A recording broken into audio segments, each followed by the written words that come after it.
Alright, what's going on everybody? It's Brandon Mason here. Welcome back to another video on the channel. Hope everybody's having a great, wonderful day wherever you may be at in this wonderful world. Today is going to be a video. I'm starting a new series called Storytime Sessions. It's just pretty much going to be me telling you some stories about me or some life experiences and whatnot. And I think today would be a good day to start with a good video. This is going to be me talking to you and telling you guys a little bit about me being a corrections officer and certain things I had to go through and see. And I just thought it would be a great video to share with you guys because it's something that you guys don't really know about me. You guys really, you guys might not really know anything about it, so I figured, what better way for you guys to understand me is to tell you a little bit about the job that I had.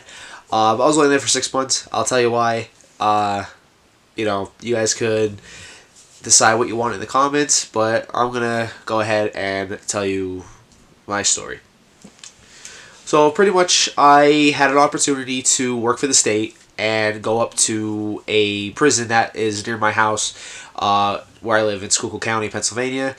The prison was called SCI Monoy, State Correctional Institution of Monoy.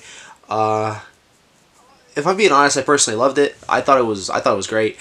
The reason why I left is because I'll tell you right now, the staff was absolutely terrible. I mean, the way they would treat you, the way they would call you names, the way they would just berate you, belittle you, it was so toxic that honestly, I actually felt safer being around the inmates than I did my own coworkers. And even though I say that with a little bit of joking, in the same breath, I'm also not, because it's also the truth. So, pretty much what I did as a corrections officer was I would just make sure that the inmates were, doing what they were supposed to be doing. Up in my prison, the one that we were at, certain prisoners are assigned certain tasks. So some of them are assigned to cleaning up the day room, to cleaning up the showers. Only certain ones have special privileges to the laundry room that's on the pod or on the block, they call it. Anyone else that is not authorized, you have the permission to write them up automatically, or you can just give them a warning, and if they do it again, then you can write them up. It all depends on how you want to treat them. They play games with you up there, and so games would be like, say if there's a guy in cell restriction and he knows that you're new, he'll try to manipulate you to let him out and get you in trouble. That almost happened to me. I almost did leave a guy out when he was on cell restriction, but thankfully the sergeant came back and I asked him about it. He said no, and I ended up writing up the guy for practically lying right to my face. It's not like I wanted to do it, but it's like he tried to get out when he knew he wasn't supposed to get out. But seeing me as a kid and being new, he was like, "Oh, I'm gonna get this guy." So it's something like that you gotta watch out for, because it happens a lot, 100%. I mean, you'd be surprised at how many stories you hear about corrections officers getting manipulated by the prisoners about sneaking in stuff, whether it's like food or drugs or cell phones, weapons. It happens probably more than you think. It's honestly a shame because it's like, yeah, granted I did leave that all behind.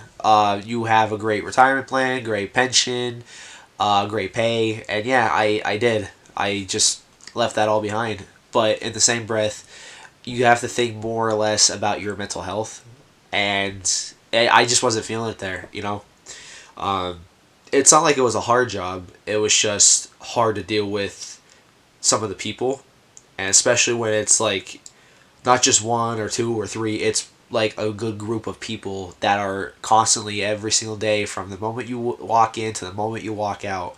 They're just fucking hammering you for every little thing. Like, I'll give you a quick example of something that they get you with. I guess there's like an unwritten rule up in that prison. I don't know if this goes for every prison out there, but you would have either a lieutenant or a captain or a major come around and they would sign your book. Pretty much, so we have a logbook, and pretty much what we would do is for every shift, you would write in what shift you are, if you're 0600 to 1400, which is 6 to 2, or the 1400 to 2200, which is 2 to 10, and then like the 2200 to 0600, which is 10 to 6, at like 10 to 6, like 10 p.m. to 6 a.m. Um, so pretty much what they look for in that book is that you're doing everything that is assigned to you. So in the book, you write down your shift, your name, what your level is. So CO, COT, trainee. CO1 is when you turn over after a year. CO2, sergeant, 3, lieutenant, and so forth. Um, Pretty much, then after that, you would put down how many inmates you have, either in and out. And if there's anybody out, you have to put down who they are, where they're at. Either if they went to the infirmary, did they get paroled, did they go to a new unit, stuff like that. Um, then we have like a little card that you would look. It's a like a block card, and it would pretty much it's separated into three groups. You have W, B, and O, which is white, black, or other. Uh, it's weird how they fall everything into categories. We do have like Asian American inmates up there, so they would fall under other, and sometimes some of the Hispanic inmates or the Latin inmates, depending, it's weird. Sometimes they fall under the black category, and then sometimes they fall underneath the white category. How that happens, I'm not 100% sure, but you would write down how many white, how many black, or how many other you have on the unit. It doesn't matter if they're in or out. You just have to put down the total, and then at the beginning of your shift, someone will call from control. They'll have you um, give you the numbers so of just white, black, other, and how many you have in or out. Um, pretty simple. You also do radio checks. When you walk in there, you got to make sure you have five pieces of equipment.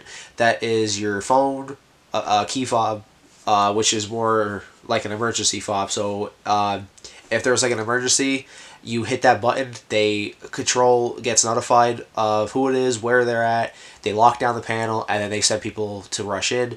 Sometimes you hit it by accident, and sometimes they'll call you because like they could see on the camera. So if you accidentally hit your fob and you're not like in a panic, they'll call you and be like, "Hey, like your fob's going off. Is everything all right?"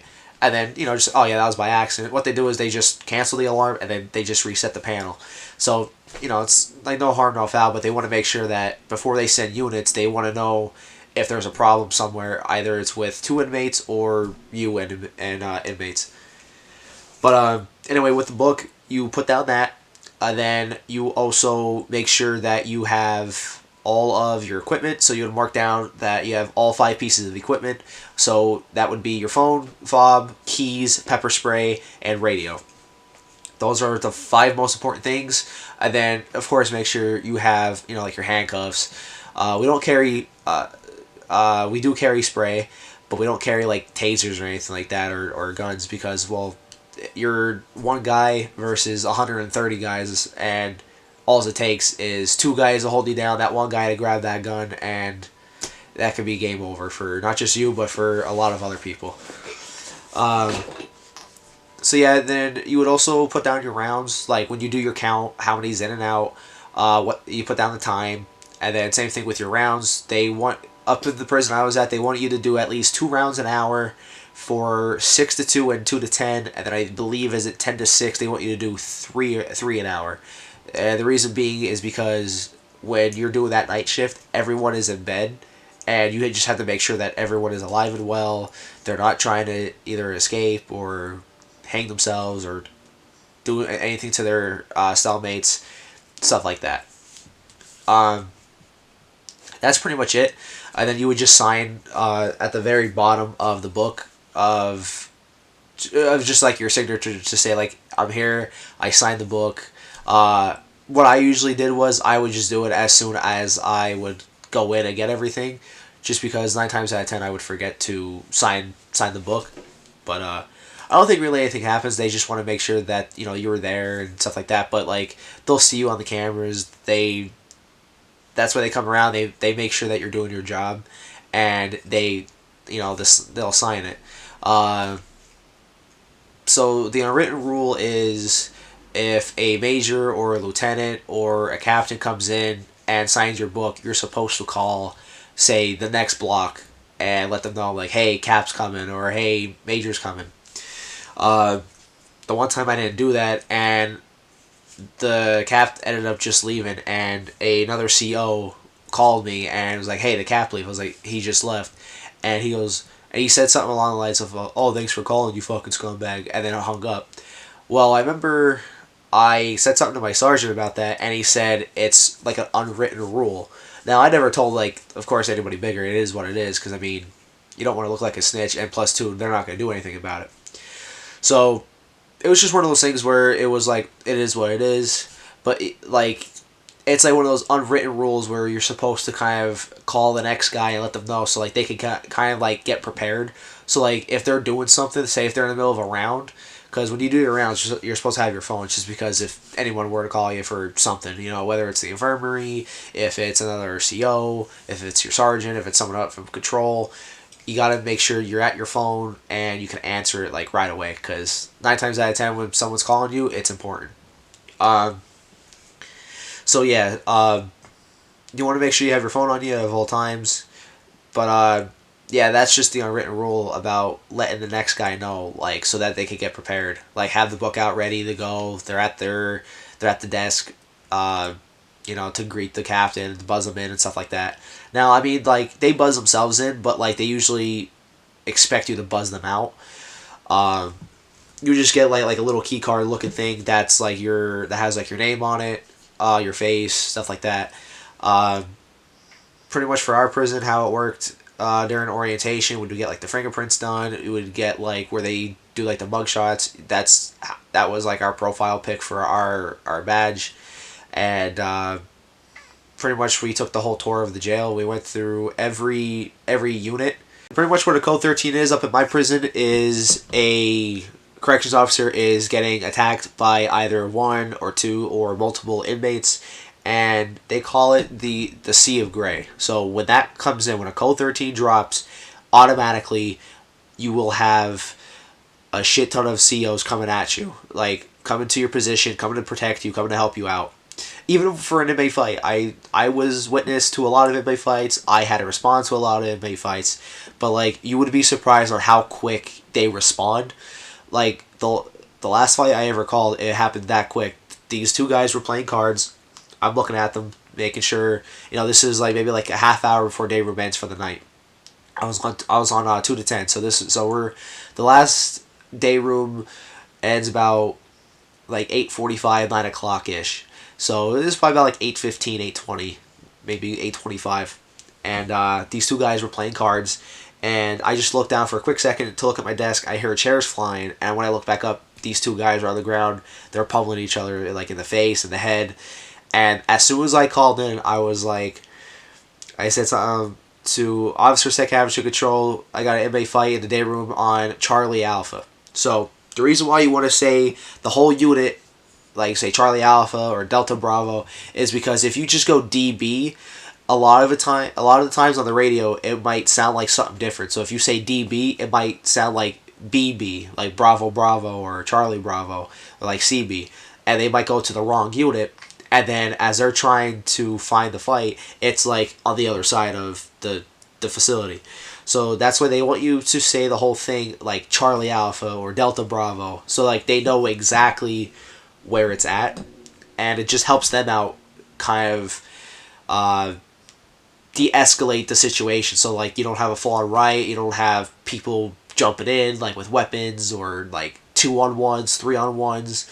Like a full-out brawl in the middle of the day room. So that's why you want to make sure that you're crystal clear on the radio. You're describing what you're seeing. Like if you see weapons, you want to give details like how many inmates are there, where they're at. So when they come in, they know exactly where to go. Like there's like stairs. Like some pods, like here's your desk. You'll have 2 staircases going up this way on each side. So say if there's a fight underneath the right staircase, you want to say, I have 2 inmates fighting underneath the right staircase.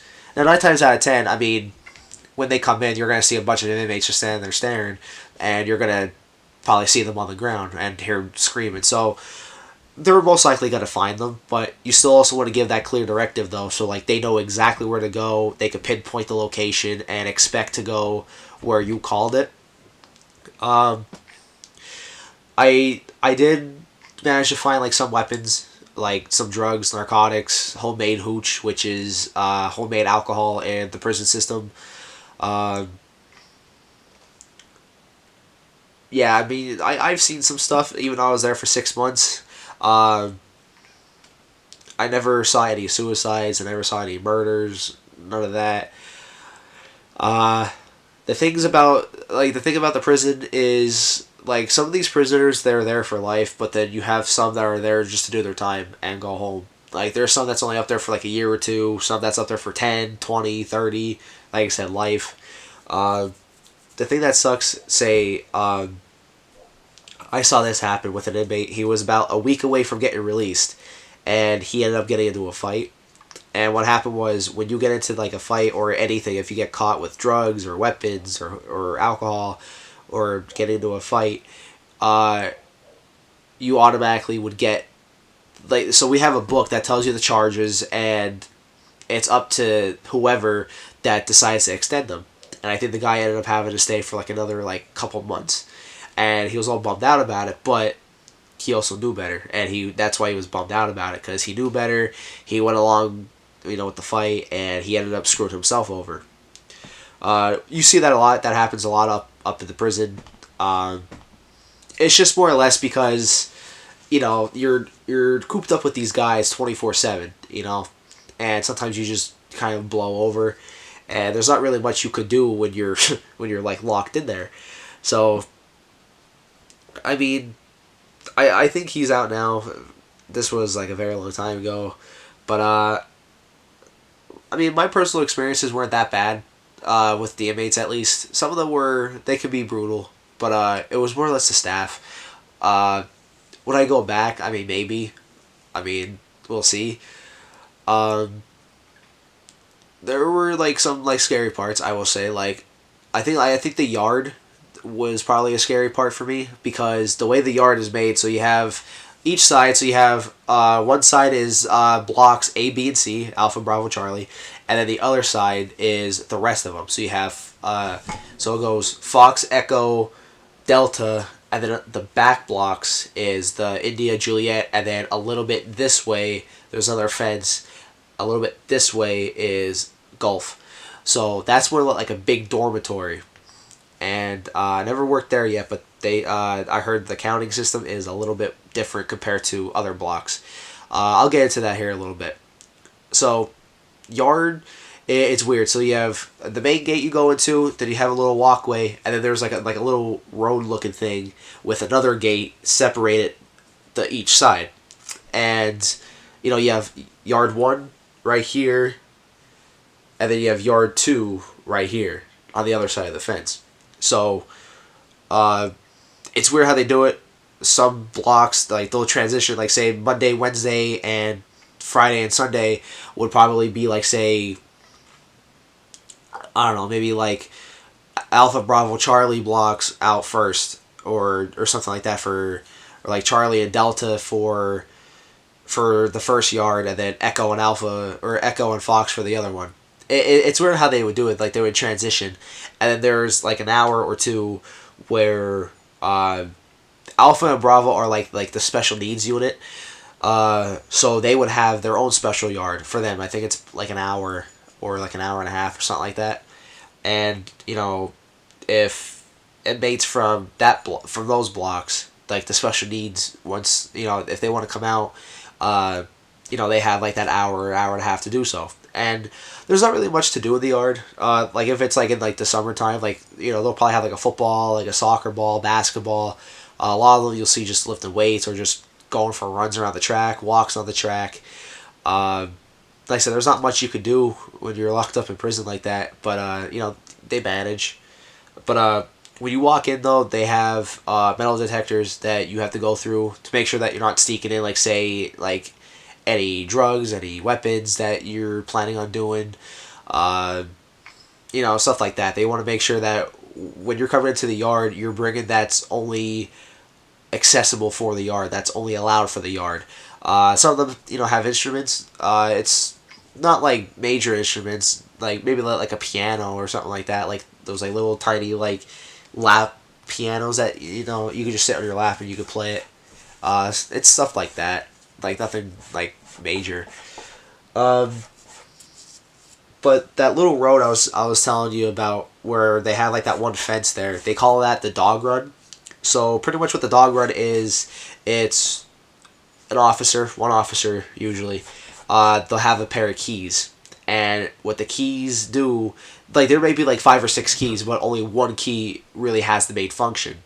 So the one key, it unlocks both the two yard gates, not the main ones. Those are the rovers. So what the rovers are, they're a correction officer in like this like little like plastic rectangular box, and your job is just to make sure that the walkways are clear when they need to be, when they're going to and excuse me, when they're going to and coming from yard. Make sure that they're not like passing anything. They're not stopping and talking. They're not trying to fight each other, kill each other. None of that. They're supposed to either go to yard or go back to their block.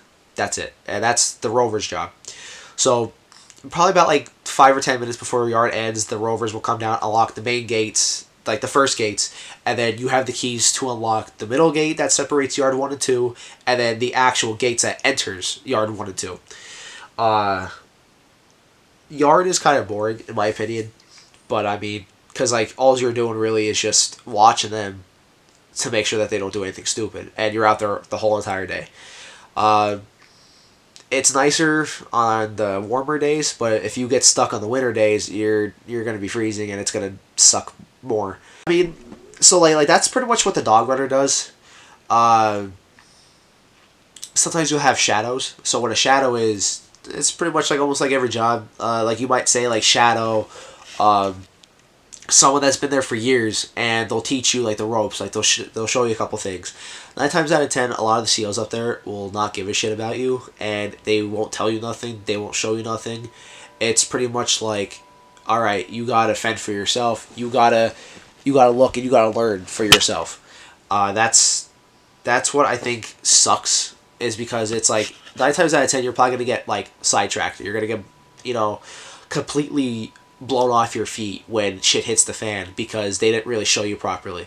Like I remember I had to keep asking questions because a lot of people that they had to be paired up with shadowing, they never really showed me. Like they never really showed me certain keys, because like when you get your keys for your shift on a block, your some keys will be labeled. Like there's a key that's labeled AJA for that. Like that was like to unlock like the bathroom outside, and sometimes keys on certain blocks will have multiple functions or just one. Um, so like it wasn't terrible. Then like a key would unlock, say like the laundry room, and then you have one big key that unlocks all the cells manually. So you have to put the key in to turn it. The problem with that is sometimes the keys aren't the best. So like you have to like kind of like keep wiggling it, and then eventually like you'll get like that pop, and then you know they'll open up. Um, I never really had a problem with feeding them. They were usually so up in the Monterey prison. How they would do it is, again, certain inmates have certain privileges, or like tasks as you call it. So like you might have like say like two inmates that go up to the chow hall and get carts, and they'll roll it down. The reason why they did that when I was up there was because of COVID. So one would position on the left side, and then one would position on the right side.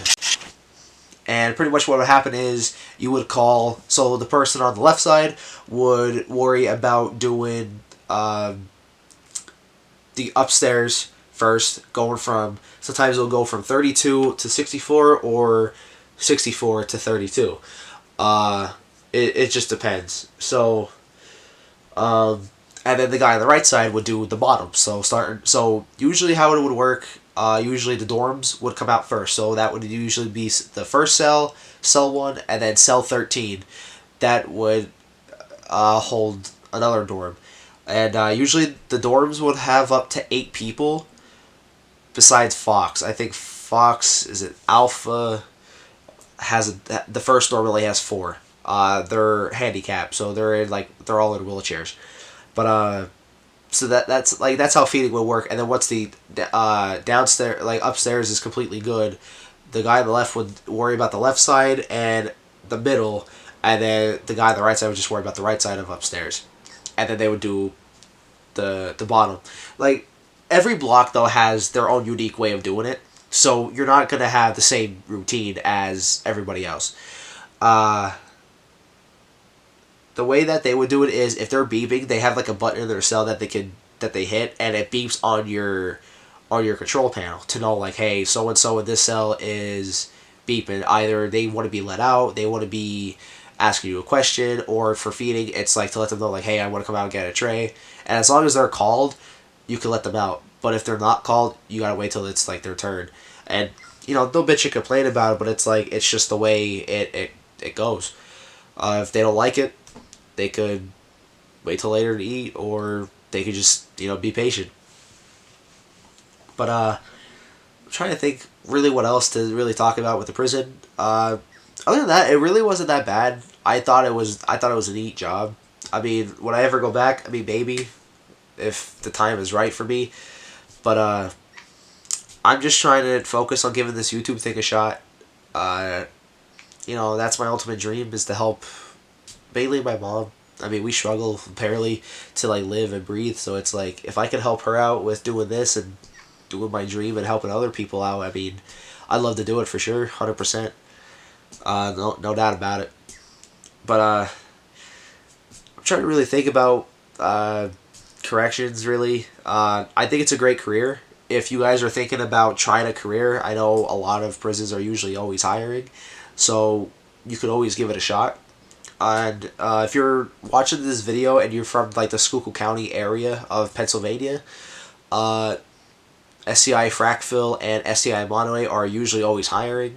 I know right now Monterey is having a hiring event, so if you guys are from the Schuylkill County area, you want to go put your name in, all you would have to do really is you walk right in, and they pretty much interview you on the spot. Now they'll ask you prison related questions, but just like try to give it your best bet, like your best shot. Like one of the questions they asked me was like about like what would you do if they were like if like an inmate gave you like a notebook, you would sit like something like I wouldn't take it. But if they say it's for like they'll throw it in there saying it's like for like the captain or something like that, and if you take it, they'll throw in like well you just stuck in Sprayable K2 or Suboxone or whatever, and Suboxone is a very common drug up in the prison system, at least in SCI Monterey. I mean, I don't know about everywhere else. I can't speak for everywhere else. I mean, I truly can't. So I don't know how other prisons work around the world. I don't. But I know Suboxone, it's like supposed to help something like wean you off drugs or like kind of help you out, like not get as bad with them while you're in jail, but like the inmates will abuse it and like they do get high off of it. And they'll have people sneak them in. I mean, you'll have like there was a story I'll tell you here real quick. In the visiting room where family could come in, sit down with the inmates for like 2 or 3 hours or whatever like that, bullshit with them, talk with them, play a board game or whatever. Um, this one inmate had his was it a girlfriend or a wife sneaking some boxing, and it was like a little like tiny party balloon that you would get from the store, and I think there was like like 50 or 100 tablets that she snuck in there. Well, she put it in the bathroom, and I think where she put it, it was like in like the napkin dispenser, and what he was going to do was he was going to use the bathroom, but he knew where it was going to be at, so he was going to sneak it back in and take it back. Well, his luck just happened to be shit luck, because as he was about to go use the bathroom, a search team came in because they got a tip. Now, I wasn't part of it. I wasn't there yet. This was before I came, but I remember, the story. But, he hadn't remained seated. They searched the bathrooms, both male, female, and they have like a handicapped one. Um, and yeah, they did a full on search, like a fully condensed search of the bathroom, and one of the guys ended up finding the balloon of Suboxone. Uh, I don't know what happened to the girl. I really don't know, but I think the prisoner got in trouble because he was planning it and he knew about it. So I don't know, did he get like extended or something like that? But speaking of searches, so I'll tell you this one here too real quick. Um, there's a few different type of searches up in the prison system. You have like a strip search, which I thought it was very uncomfortable for me, but it's part of the job. You'd have to do it. Um, so strip search.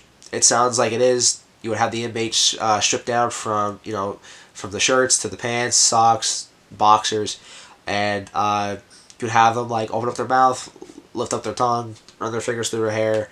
Uh, you would have to have them. It's part of the job. You have to say it. You would have them lift up their scrotum and testicles, make sure their people somehow manage to hide shit there. You gotta make sure like nothing's like falling out, and then you have to have them turn around, squat, and cough. So like when they do that, if they have anything up their rectum, it will come shooting out or just fall out. Then you have a cell search, which self-explanatory. You go into the cell. If it could either be a random or it could be like an investigative. So like an investigative is like you get a tip of like say like hey, somebody might have like a weapon in there, somebody might have drugs in there, and you and the search team will go in, have the gloves on, and you would do a search. So you would like search everything between like toothbrush holders to books to extra pairs of sneakers. The one time I was doing a search and the guy was swearing up and down, no, I don't have anything, I don't have anything. Well, my partner decided not to go underneath the bed, but I had a feeling, I mean, we have tape there. They don't have access to it. The only way they can get access to tape is if they come up to the desk and we have to give them strips. We have to hand it to them. They can't take as many as they want. We have to give them a strip. We can ask like, how long do you need it? They'll tell us, and we'll just give them the length that they need. So I decided to check underneath the bed because you just have that feeling, and sure enough, all the way in like the back, like left corner when you're laying underneath the bed looking up at it, was a razor blade that was taped. And when I pulled it out, the inmate's face like went from cocky to like, oh shit, because like he thought I wasn't gonna find it. Well, there it was, a razor blade sticking. It was taped underneath the bed. And how they get the razor blades is with commissary. You can get those like little like you can get like the bags of like those like dollar like Bic razor blades, like those like razors that like those disposable ones. And if you turn it around, there's like these like little white holes, like these circles. It's actually like a lock for the barrier of the razor blade. Well, if you poke those holes out, which is very easy, you could take off that covering and they just take the razor blade. Well, they take so many of them, well, now you have a weapon. I mean, it's very easy to create weapons in prison. I mean, they have the saying that they always say is they have 24 hours, 365 days a year to think of this shit, and that's the truth. They do. I mean, they have all the time that they could possibly ask for to come up with some of this stuff. A lot of it's scary, but a lot of it's creative. I ain't even gonna lie. But I think that's gonna wrap it up for this video. I hope this video was very entertaining for you, very interesting. I think I said everything that I wanted to say about this video, but yeah, I think that's it. So hopefully this is going to be a good first episode of Storytime Sessions. I think that's what it's going to be called. And it'll just be like me talking about like funny stories, some lifetime stories, like stuff like this. If this video does good, I have another video already planned up. It's about meeting my favorite band, Motionless in White. That was a really fun time, I have to tell you that. So yeah, this video might be up later on today or later on in the week. But go ahead and give it a like, subscribe, comment down below what you guys would want to hear or see next. And I'll catch you guys in the next video. Take care, guys.